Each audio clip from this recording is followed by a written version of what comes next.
అందరికీ నమస్కారం అండి. క్రోధినామ సంవత్సర శుభాభినందనలు, ఆశీర్వచనాలు. ఈరోజు మనం వృషభ రాశి వీళ్ళ రాశి ఫలితాలు అవి తెలుసుకుందాం.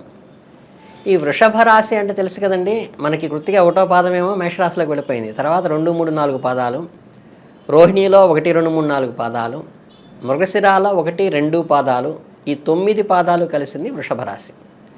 వీళ్ళకి ఈ సంవత్సరం ఫలితానికి వచ్చేసరికి ఏంటంటే ఆదాయం 2 ఉంది, వ్యయం 8 ఉంది. అంటే వ్యయం చాలా 4 రెట్లు ఎక్కువ ఉంది ఆదాయం కంటే కూడా. అలాగే రాజపూజ్యతం ఎప్పుడు కూడా 7 ఉంది, అవమానం 3 ఉంది. అంటే ఏంటంటే గౌరవ మర్యాదలకైతే ఏ లోటు లేదు, కానీ కొంచెం వ్యయం ఎక్కువ ఉంది.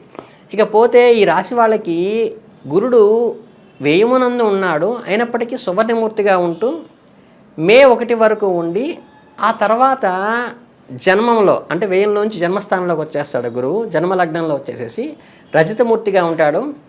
అలాగే శని కూడా సంవత్సరం అంతా కూడా రాజ్యమందు 10వ స్థానంలో తామ్రమూర్తిగాను, రాహుకేతువులు ఈ 11వ స్థానం అంటే లాభస్థానంలోను, పంచమంలోను, పుత్రస్థానంలోను సువర్ణమూర్తులుగా ఉన్నారు.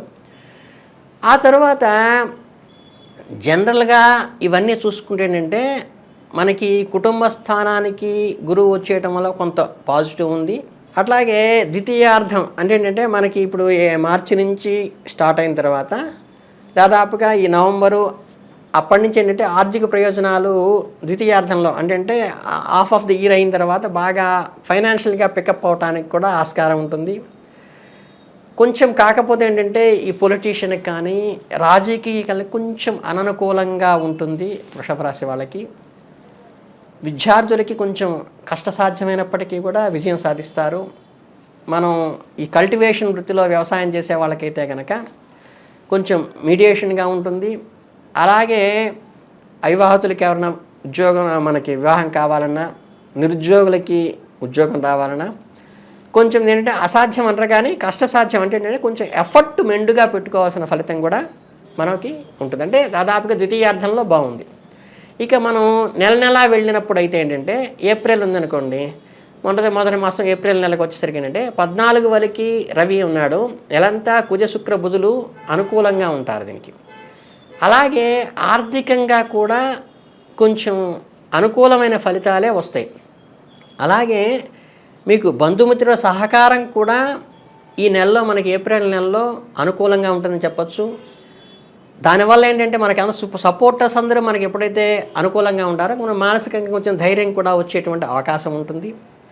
అట్లాగే మనం ఏదన్నా వాహనాలు పర్చేస్ చేయాలన్నా, ఏదైనా కొనుక్కోవాలన్నా, అలాగేంటంటే దీర్ఘకాలికమైన పెట్టుబడులు మనం ఏదైనా సరే ఒక ఇన్వెస్ట్మెంట్కి కూడా కొంతవరకు అంటే ఏంటంటే ఫ్లెక్చువేషన్ లేనటువంటి షేర్స్ కాకుండా ఫిక్స్డ్ డిపాజిట్స్ కానీ, లేకపోతే ఏదైనా పెట్టుబడి ఒక వ్యాపారానికి కానీ, ఒక స్థిరాస్తి మీద పెట్టుబడి పెట్టడానికి అనుకూలంగా ఉంటుంది. ఇక మే నెలకు వచ్చేసరికి మనకి అన్ని రూట్లా కూడా అనుకూలంగానే ఉంటుంది. సోదరులతో అంటే భాతృభావంలో కొంచెం మైత్రి ఉండి అప్పటిదాకా ఉన్నటువంటి అలకలు కానీ ఏమైనా ఉంటే అవి సమసిపోతాయి. సంతానానికి కావాల్సినటువంటి అవసరాలు అంటే మన పిల్లలకి ఏర్పరచాల్సిన అవసరాలు కూడా మనం ఫుల్ఫిల్ చేసి వాళ్ళని ఆదరించేటువంటి అవకాశం ఈ నెలలో ఉంటుంది. అట్లాగే శుభకార్యాలు, వివాహాలు కానీ, మన నిశ్చితార్థాలు కానీ, లేదా గృహప్రవేశాలు కానీ, లేకపోతే నూతన వ్యాపారం కానీ, ఏదన్నా కొంత ఇంటర్ప్రిటేషన్ లాంటిది పెట్టుకోవాలన్నా పిల్లలకి, వాటికి ఇది మంచి అనుకూలమైన వాతావరణంగా ఏప్రిల్ మాసాన్ని మనం వృషభ రాశి వాళ్ళకి సూచించడానికి అవకాశం ఉంటుంది. ఆ తర్వాత మే కానీ ఇటు జూన్ నుంచి వచ్చేసరికి ఏమవుతుందంటే మనకి కుజుని వ్యయ సంచారంలో ఉండటం వల్ల జన్మ ద్వితీయమందు రవి సంచారంలో అంటే ద్వితీయంలో రవి ఉంటాడు, 5 వేలలో కుజుడు ఉండటం వల్ల ఏంటంటే దాదాపుగా 50% అనుకూలంగా ఉందని చెప్తాము. అంటే కొంచెం చిన్న చిక్కులు, మనకి అననుకూలత, అక్కడక్కడ ఆటంకాలు, ఇబ్బందికరమైనవంటి ఉంటాయి ఇప్పటికీ. కానీ కష్టసాధ్యము అసాధ్యం కాదు. ఇక్కడ గుర్తుపెట్టుకోవాల్సింది ఏంటంటే ఎఫర్ట్ పెట్టి మీరు ఈ మానసిక చికాకుల నుంచి బయటకు వచ్చి కొంచెం సంయమనం పాటించి ధైర్యంగా కనుక ఉంటే మనకి జూన్ మాసం కూడా చాలా మీడియంగా వెళ్ళినప్పటికీ కూడా అనుకూల ఫలితాలను ఇస్తుందని చెప్పవచ్చు. అలాగే జూలై మాసానికి వచ్చేసరికి మన జూలై నెలలో 12న కుజరాశికి మార్పు వస్తుంది. రవి కూడా మార్పు వల్ల ఏంటంటే మిశ్రమ ఫలితాలు ఉంటుంటాయి మనకి. దీంట్లో ఈ ద్వితీయం అంటే 15 డేస్ అయిన తర్వాత మాసంలో ద్వితీయార్థంలో కొంచెం అనుకూలమైన ఫలితాలే వస్తాయి. సమయము సందర్భము చూసుకుని వ్యవహరించి కొంచెం టెక్నికల్గా మాట్లాడుతూ మనం ముందుకెళ్ళినట్టయితే మనకి అనుకూలంగా ఉంటుంది. అలాగేంటంటే కొత్త కాలేజీల్లో పిల్లలైనా చేర్పించాలన్నా కానీ, వాహనాల వంటి కొనాలన్నా కానీ, వివాహ ప్రయత్నాలు ఏమన్నా చేయాలన్నా కానీ ఈ మాసంలో మీకు జూలై మాసం చాలా అనుకూలంగా ఉంది. కాబట్టి ఎడ్యుకేషన్ పరంగా ఏటో మనం పనిలో ఉంటాము. అలాగేంటంటే శుభకార్యాలకి వివాహ ప్రయత్నాలకు కూడా మీరు ఈ మాసం జూలై మాసం అనుకూలంగా ఉందనే చెప్పచ్చు. మనం ఇక ఆగస్టు మాసానికి వెళ్ళినట్టయితే ఈ జన్మ ముందు కుజగురుల సంచారం ఉండటం వల్ల ప్రధానమైన అవటం వల్ల ఏంటంటే నెలంతా కూడా కొంచెము శ్రమతో కూడిన కొంచెం మనకి కష్టపడాల్సిన విషయం ఎక్కువ ఉంటుంది. ఎఫర్టు పెట్టినంత ఫలితము రాకపోయేటువంటి అవకాశం ఉండటం వల్ల ఆ మాసంలో కొత్తగా అనుకోకుండా కొత్తవి ఏమీ ప్రారంభించకుండా మనం కొత్త విషయాల జోలికి వెళ్ళకుండా సంయమనం పాటిస్తే మంచిది. అలాగే సెప్టెంబర్ మాసానికి వచ్చేసరికి అంటే మనకి 4వ వారానికి వచ్చేసరికి సంతానానికి కానీ వీళ్ళకి ఏంటంటే పంచమ స్థానంలో ఏంటంటే మనకి అభివృద్ధి వస్తుంది. కానీ ఏంటంటే మనకి ఆరోగ్యపరంగా ఏంటంటే కొంచెం జాగ్రత్తగా తీసుకోవాల్సిన అవసరం ఏర్పడతాయి. తర్వాత ఏంటంటే ఇంకా కూడా స్థిరాస్తి వ్యవహారాల్లో అంటే ఏంటంటే మనకి స్పెక్యులేషన్ కాదండి, లిక్విడ్ క్యాష్ కాకుండా స్థిరాస్తికి సంబంధించిన వ్యవహారాలందులో నూతన కాంట్రాక్ట్లు కానీ పొందుపరిచిన ప్రయత్నాలకి ఏంటంటే కొంచెం దూరంగా ఉంటే మంచిది. ఎప్పుడు కూడా స్థిరాస్తికి సంబంధించినవి మీరు ఆ సెప్టెంబర్ మాసంలో పెట్టకుండా ఉండండి. మిగతా కార్యక్రమాలు శుభంగానే ఉంటాయి కానీ కొత్తగా ప్రారంభించడం అనేది స్థిరాస్తికి సంబంధించినవి అవాయిడ్ చేసుకోండి.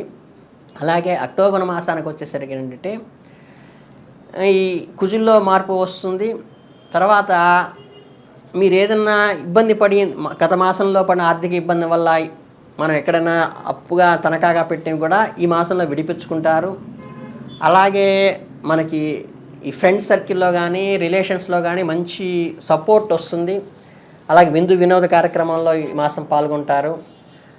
ఆధ్యాత్మిక కార్యక్రమాల్లో కూడా యోగ్యతాపరంగా ఉంటుంది, వృద్ధిలోకి వస్తుంది.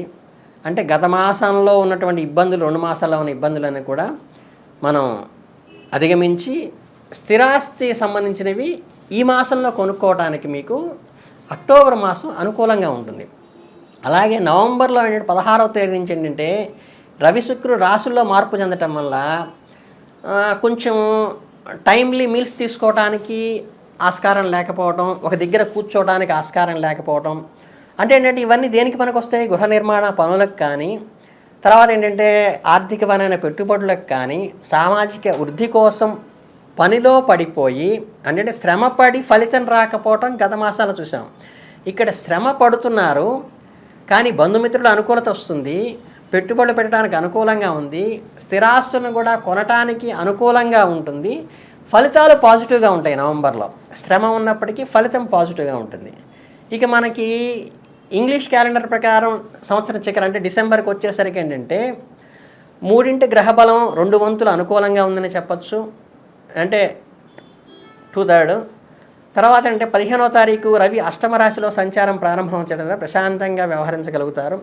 తర్వాత ఈ అష్టమంలో ఏంటంటే ఇది పాపగ్రహం కాబట్టి కొంచెం ఆవేశము, నిర్ణయాలు, పొరపాటు నిర్ణయాలు తీసుకోవడం కానీ ఉంటుంది. కాబట్టి బంధుమిత్రుల సహకారం కూడా కొంచెం తగ్గేటువంటి విషయం ఉంటుంది. కాబట్టి షష్టాష్టమాల్లో ఈ అష్టమంలో సూర్య సంచారం వల్ల కొంచెం జాగ్రత్త పాటించాలి మళ్ళీ.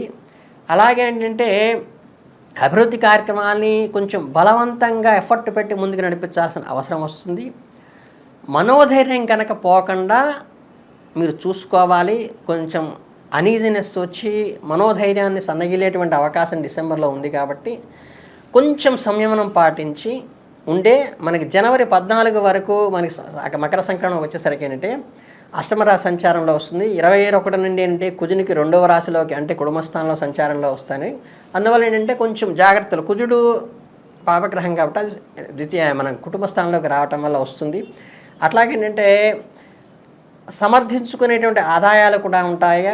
అలాగే మిత్రుల తాకిడి వల్ల కొంచెం పని భారము, అంటే మీకేం లేదు, ఎఫర్ట్ ఎక్కువ పడుతూ ఉంటుంది, శ్రమ ఎక్కువ పడుతుంది.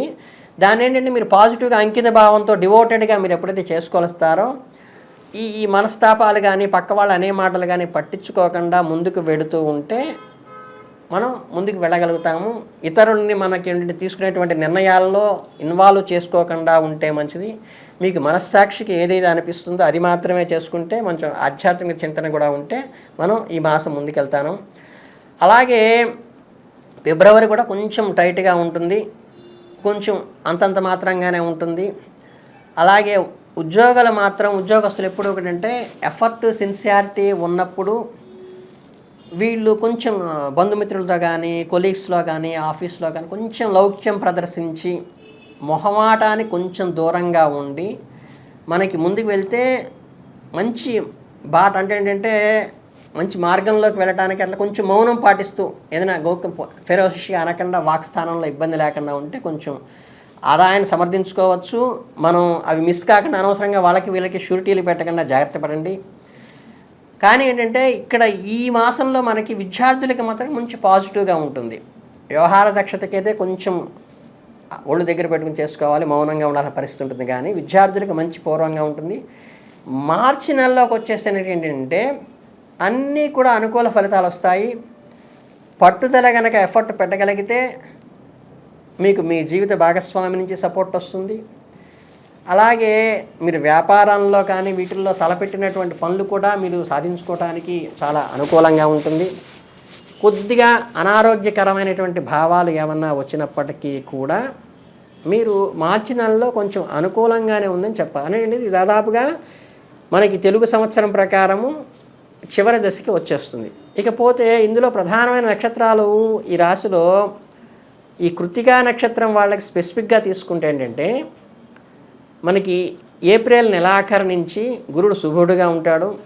శని రాహు కేతువులు సంవత్సరం అంతా కూడా శుభులుగా ఉంటారు. కనుక ఇంటా బయట కూడా గౌరవప్రదం ఉంటుంది, రాజగౌరవం ఎక్కువ ఉంటుందనే చెప్పుకున్నాము. కాబట్టి మనకి వీళ్ళకి బాగా అది అనుకూలంగా ఉంటుంది. వీళ్ళు ఈ కుజ సంబంధంగా కనుక మన సుబ్రహ్మణ్య స్వామి కనుక ఆరాధన చేసుకుంటే, ఆంజనేయ స్వామి కానీ సుబ్రహ్మణ్య స్వామి చేసుకుంటే కుజ సంబంధమైన దోషాలు నివారణ అవడానికి ఆస్కారం ఉంటుంది. ఇక రోహిణి నక్షత్రం వాళ్ళకైతే కనుక సంవత్సరం అంతా కూడా గురుకేతువులు పాపులుగా ఉన్నారు, శని రాహువులు మాత్రమే శుభులుగా ఉన్నారు. కనుక ఏంటంటే అవకాశాలని కొంచెం వీళ్ళు టెక్నికల్గా మనసు సంయమనం పాటించుకొని మొండితనాన్ని వీడి కనుక కొంచెం ముందుకెళ్తే వీళ్ళకి మిశ్రమ ఫలితాలైనప్పటికీ అంచెల్లో శుభ ఫలితాలు వస్తాయి. వీళ్ళు ఈ నక్షత్రం వాళ్ళు శివారాధన చేసుకుంటే మటుకు మంచి అనుకూలమైన ఫలితాలు వస్తాయని చెప్పచ్చు. ఇక ఈ మృగశిర చివర 2 పాదాలు కూడా ఉన్నాయి కదా, 9 పాదాల్లో వాళ్ళకి సంవత్సరం అంతా కూడా గురుడు మనకి శుభ నక్షత్రం అన్నిటికీ అనుకూలించే గురుడు కొంచెం పాపిగా ఉన్నారు. అది జూలై 1 దాకా ఉంటుంది. తర్వాత అక్కడి నుంచి జూలై 1 నుంచి రాహువు శుభుడుగాను, శనికేతువులు వల్ల కూడా కొంచెం ఇబ్బందికరమైనవి ఉంటాయి. కామోకమైన శుభకార్యాలు చేసుకోవటానికి కానీ వివాహాది శుభకార్యాలు చేసుకోవడానికి కానీ విద్యార్థులకి అంటే ఫస్ట్ ఎఫర్ట్లో కొట్టలేకపోయినా రెండో ఎఫర్ట్లో కొంచెం ఇంకొంచెం శ్రమ పెడితే వృద్ధిలోకి వస్తారు విద్యార్థులు. అలాగే ఆధ్యాత్మిక చింతనలోకి వెళితే చాలా మంచిది. అట్లాగేంటంటే వీళ్ళకి మృగశిర వాళ్ళకి మన దత్తాత్రేయుడి స్తోత్రము గురుచరిత్ర కానీ పారాయణ చేసుకోవడం, సాయి చరిత్ర పారాయణ చేయడం, దత్తమూర్తికి దక్షిణామూర్తికి చేసుకోవడం కానీ చేస్తే చాలా అనుకూలంగా ఉంటుందని చెప్పచ్చు. ఏది అయినప్పటికీ దాదాపుగా సంవత్సరం అంతా మిశ్రమ ఫలితాలు ఉన్నప్పటికీ కూడా ఈ వృషభ రాశి వారికి కూడా కొంచెం కష్టంతో కూడినప్పటికీ కూడా ఫలితాలు శుభ ఫలితాలే వస్తాయని, శుభకార్యాలు చేసుకుంటారని, విద్యార్థులు వృద్ధిలోకి వస్తారని కూడా చెప్పడానికి ఆస్కారం ఉందమ్మా.